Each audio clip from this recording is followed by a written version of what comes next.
Hi, Lisa Pierce reporting from PAC Expo Las Vegas 2025, and I have an opportunity to talk with Jonathan Quinn, who is the president and CEO of the U.S. Plastic Pact. And Jonathan is going to tell us all of the new things that are happening with the U.S.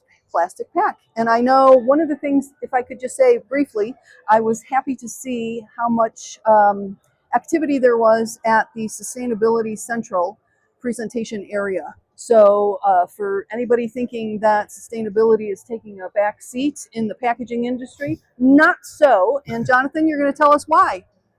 I think the main reason why is everybody's already put in so much time, energy, and effort, and they've also made financial investments, and they're here to make sure we see that through.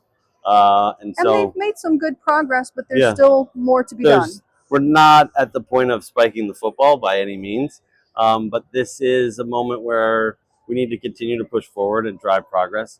We need to continue to push for transparency and understanding as to where we're falling short and what we need in order to get us to that next level. Okay. But there's definitely no lack of conversation. There's no lack of conversation around legislation and the legislative impact and implications that we're all know are out there as EPR becomes a true reality. But yeah, there's definitely no lack of excitement around sustainability. One of the things that I am quite happy to see, though, is that there seems to be a little bit less reluctance, and I'm not sure if I'm going to phrase this the right way, Right. less reluctance to using plastic packaging. Like in recent history, 3 years ago, almost everybody was saying we're going to replace Yeah. plastic. But we're not. They're still replacing plastic, but we're not hearing that it's because they don't want plastic. A lot of companies are standing by plastic Yeah. packaging these days. At least that's what I'm seeing. And it's great to hear that because at the end of the day, that's what the U.S. Plastic Pact represents. We represent enabling a plastic packaging circular economy. We're not wanting to eliminate all plastic. Do we have materials that we need to move away from in order to keep and have a cleaner recycling stream? 1000%. Is there opportunities to reduce the amount of plastic that we're using? 1000%. But plastic provides value, and plastic ultimately provides sustainable value for being able to deliver and package products to make the everyday life of the everyday consumer possible. Okay, so what are some of the new things that you're working on? So we're really excited. We've got our Activator Action Summit taking place next month in Cleveland. So that's something big that's on the map for us. Next But month being October, since it's September 30th? actually, yeah. So I Or should is it say November? next the next month. So in November. Okay. But also we've got a number of new things that are going to be released over the coming 3 months. Call it through October, November, and December.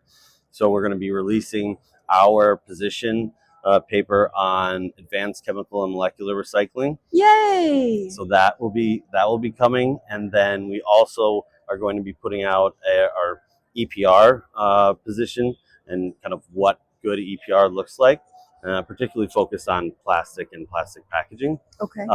And then at the end of the year, we're going to be releasing our annual report and sharing the progress that we've made, and also detailing out where we've fallen short and what we need to do in order to drive progress further.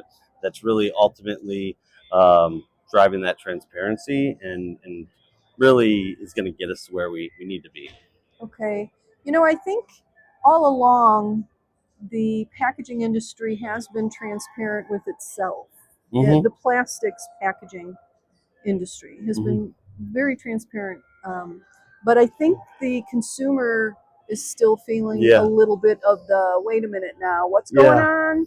So I know that you're an industry organization, but you've in the past addressed this consumer trust, this lack of consumer trust.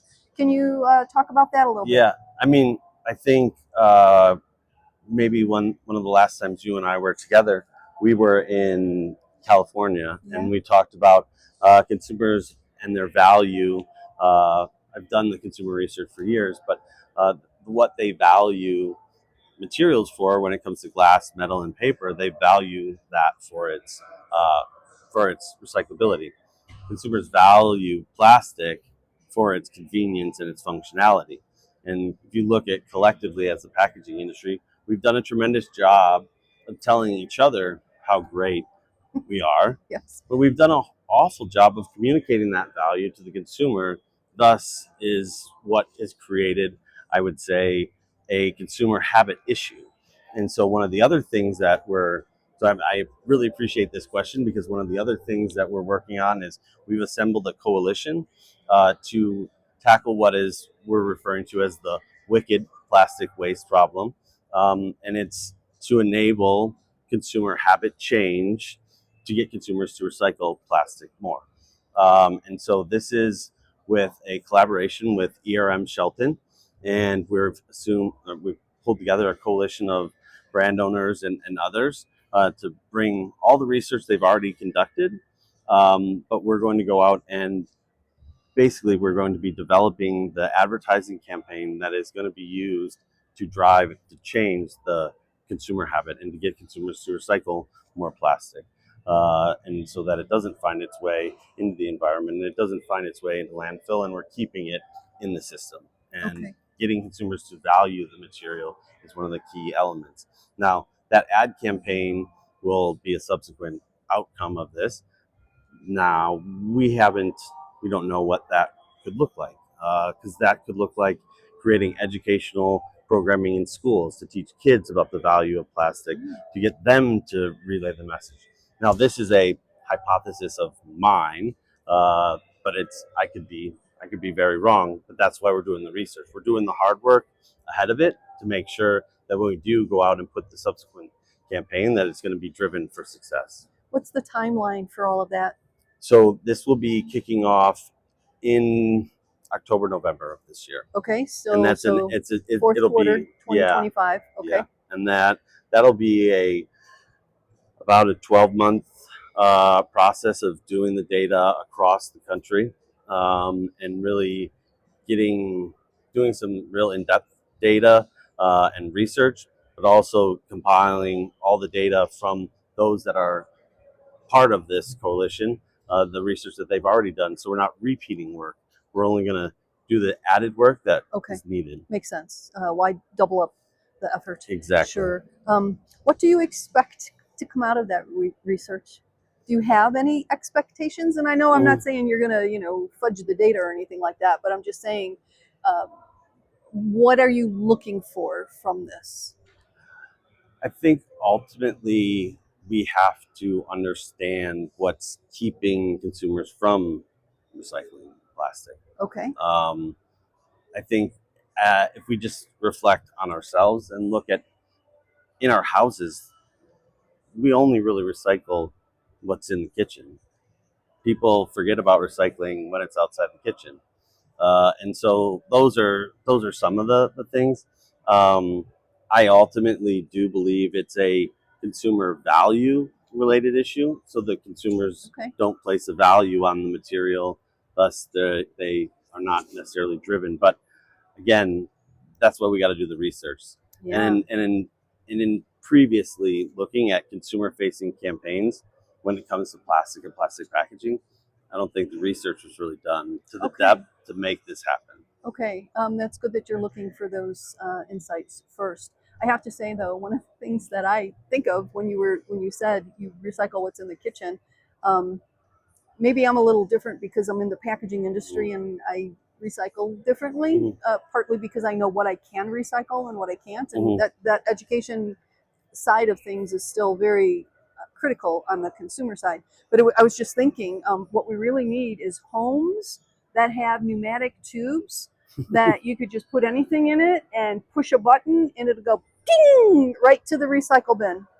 We need an easy button. We need an easy button.